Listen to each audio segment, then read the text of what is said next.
Hey guys, it's Casey. Welcome back to my channel and happy Halloween. Today I wanted to share with you guys a horror story from a conference I went to several years ago. As a preface to this video, I want to make sure that everybody knows that this is not a typical experience at an academic conference and is instead an outlier and a negative thing that happened to me.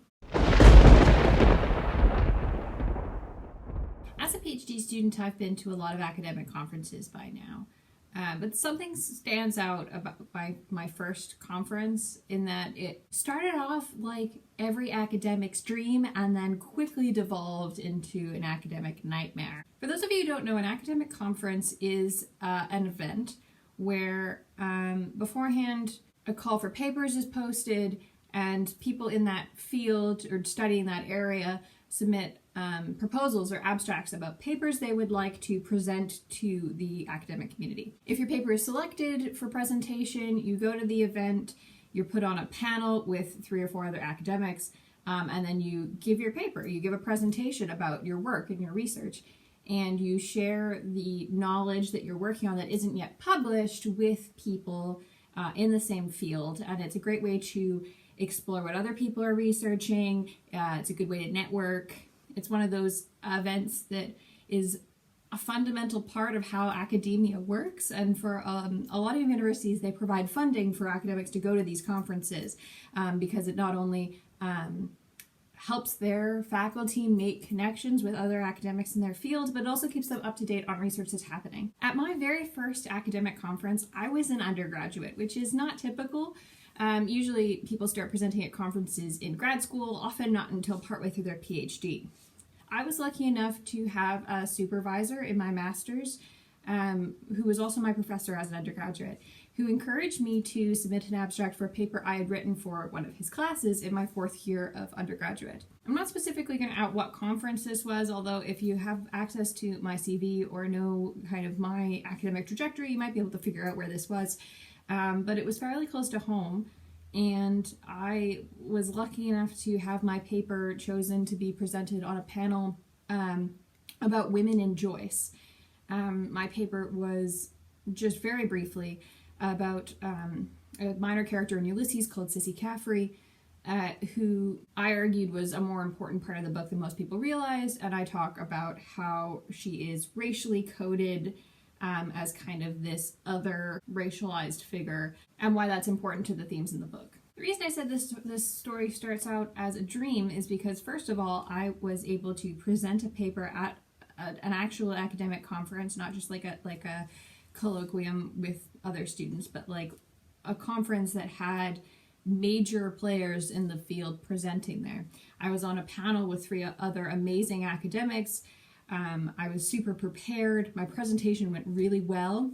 But the first kind of red flag was that the room was packed and there weren't many women there. Joyce studies, my field, is predominantly male dominated, especially in kind of the old guard of Joyce studies. There are a lot of older white men. So it wasn't really surprising that there were a lot of older white men in the room, but it was packed, standing room only, to the back with white men who wanted to see this presentation about women in Joyce. One of my fellow presenters gave an amazing paper on masturbation in Joyce, but specifically on a scene in the Nausicaa episode of Ulysses where Bloom masturbates to a girl on the beach. I gave my paper, which had nothing sexual about it, but it was just kind of about the representation of racialized women in a specific part of Ulysses, and it went really well.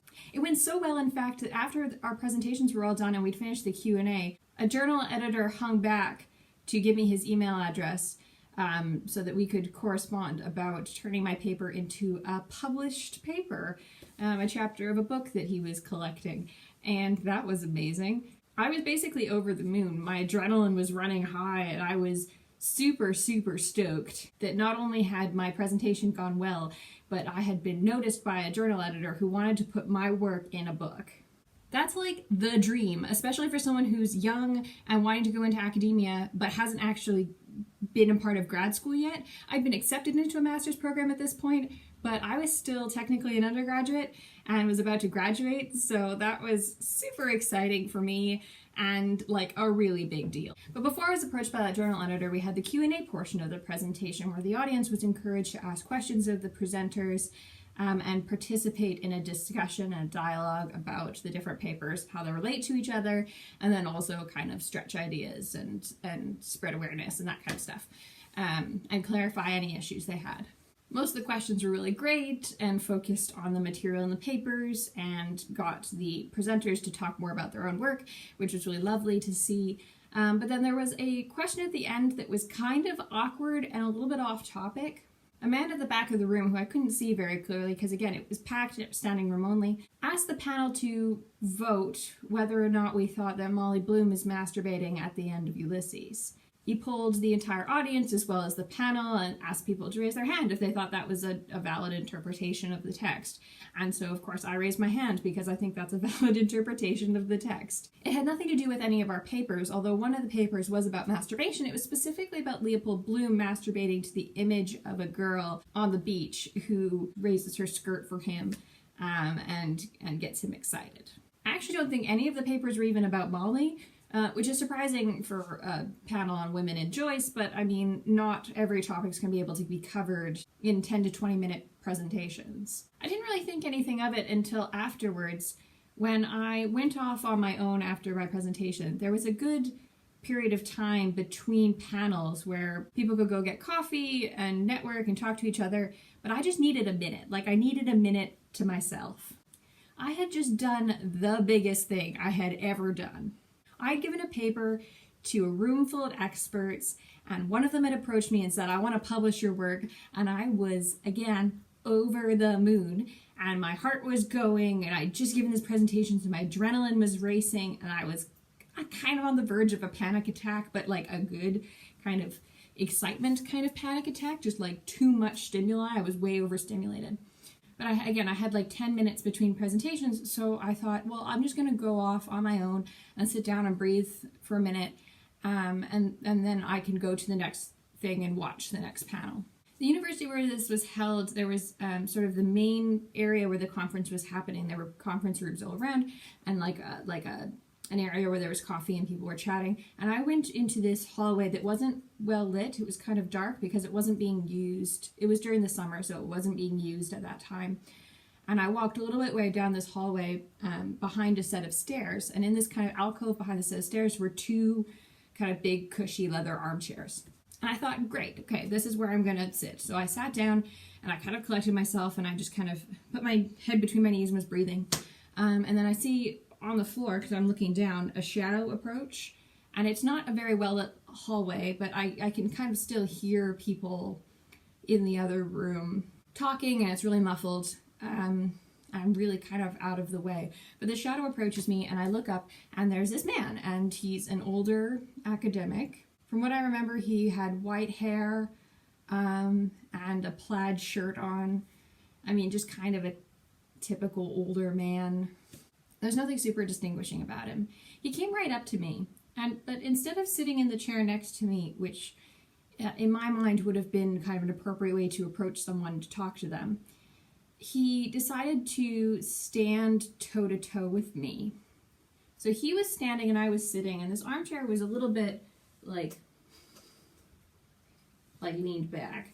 So I didn't have the best perspective of him. In fact, his belt buckle was about even with my forehead, and the zipper of his pants was here, and I mean like here, and he's looking down at me, and I'm craning my neck up because I don't want to have my face in his junk.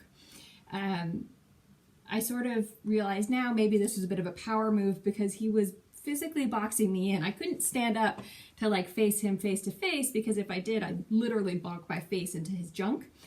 And I mean, it's one thing to be looked down on as a young woman in academia. It's another thing to be physically looked down on. You know, like I was in this position where I was not upset, but emotionally kind of riled, and this man is looking down at me with his junk in my face and kind of physically boxing me in, so I physically could not move. If that had been the end of it and he said, good presentation, whatever, and left, I probably would have completely forgotten about it. But that's not what happened. This man, who I still don't know who he is, And if I ever saw him again, I'm not sure I would be able to recognize him because the shadow cast like weird. It's like putting a flashlight under someone's face changes the shape of their face. He was in shadow in such a way that I couldn't really distinguish his features very well. And even though I looked around the conference for him later, I never was able to definitively point out who this had been. But he looked down at me and he paused for a long second and then he said, "You're wrong about Molly masturbating." I was like, "I'm sorry?" Because that wasn't what my paper was about. All I had done was raise my hand when someone, maybe this man, I don't know, had asked, "Is it possible Molly's masturbating at the end of Ulysses?" So I said, "I'm sorry." Like, I didn't know what else to say because it wasn't really what I was arguing at all. I hadn't looked into it. I hadn't done any research on that topic. Like, that was just not me at all. It wasn't my bag. That's not what I was doing. So he said, "You're wrong about Molly Bloom masturbating." And I was like, "Okay, I'm sorry. Okay." And he's still standing in this position where I'm kind of awkwardly craning my neck up to look at him, and I can't really see his face very well. And he tells me, "I know you're wrong about Molly Bloom masturbating because she gets her period in Ulysses." And that's true. That's a 100% verifiable fact in the text. Molly Bloom starts menstruating. So then he says, "So she can't have been masturbating because women don't masturbate on their periods." And of course, I'm completely baffled. Again, not my era, not my thing. But he goes off on a probably 5-minute rant about female masturbation. Basically, I had female masturbation mansplained to me while I'm sitting here going, oh, okay.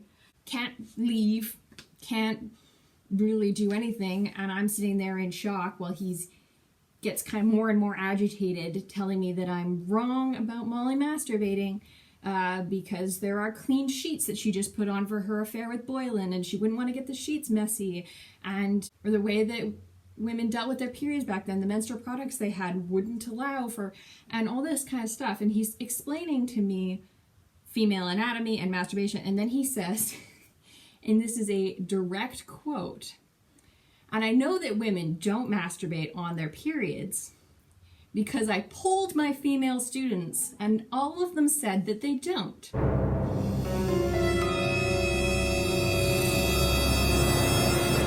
So much to unpack there. The fact that this man's teaching horrifies me.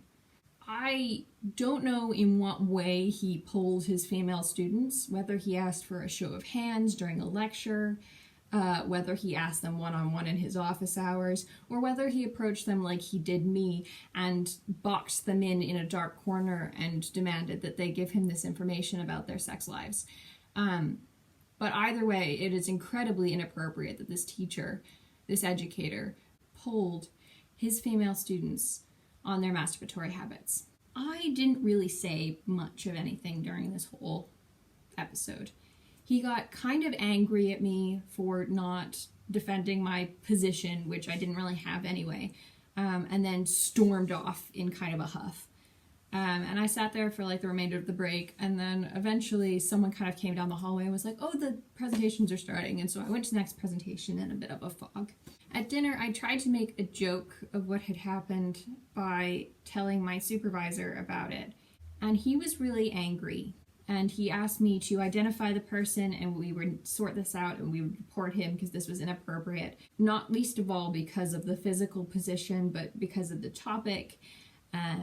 Approaching a young woman in a dark hallway and talking to her about female masturbation just did not seem like an appropriate conference activity. And I absolutely was not. I'm, to this day, realizing how kind of exploitative it was that this person approached a young female academic in a dark hallway, cornered her, and if this had happened to one of my students, I would be very angry on her behalf. But of course, I was kind of shutting down a little bit and not really processing it as it had happened, and I tried to turn it into a joke in order to kind of protect myself from the fact that I felt kind of like a target. This kind of thing shouldn't happen at conferences, and although I was never able to identify the person who approached me because of the circumstances, I do encourage people to share their own horror stories and to name names. I still don't think that this man should be teaching. I think that what he did was incredibly inappropriate. And while I don't want to appropriate the hashtag #MeToo movement, I felt victimized and sexually vulnerable in that moment. There was a part of me that was keeping an ear on the kind of dim chatter from the other room. And I did briefly wonder if anyone would hear me scream, if he grabbed me or did anything. This man never touched me, he didn't proposition me, but still I was in a position where I didn't feel safe. And as a young woman presenting at her first conference, that was both scary and potentially discouraging in a way that could have stopped me or people in my position from continuing on in academia. I know a lot worse has happened to other female academics. There has been a lot of criticism recently in Joyce studies, but also in other fields, about the way that young female students, grad students, and ECRs, early career researchers, are treated in academia. And the issue of sexual harassment and assault is really prevalent and unfortunately not always dealt with in the best way. I was lucky enough to have an amazing supervisor who was 100% on my side from the minute he found out what had happened. And I have no doubt that he would have followed through in helping me report this person if we could been able to figure out who that person was. But I have personally witnessed people being harassed, stalked, looked down on, treated differently, and I've been told about someone who was assaulted at an academic, not a conference, but a summer school, and there is no excuse for that kind of horror to occur in a professional setting. It's been really hard to talk about this, mostly because I felt ashamed that I hadn't stopped it, that I hadn't done anything or said anything or defended myself. And then on the other hand, because I know so much worse has happened to other people, there's a part of me going, oh, what happened to you wasn't so bad. Like, it's fine. It's, you know, you were cornered, you felt unsafe, but nothing happened. It's cool. It's not cool.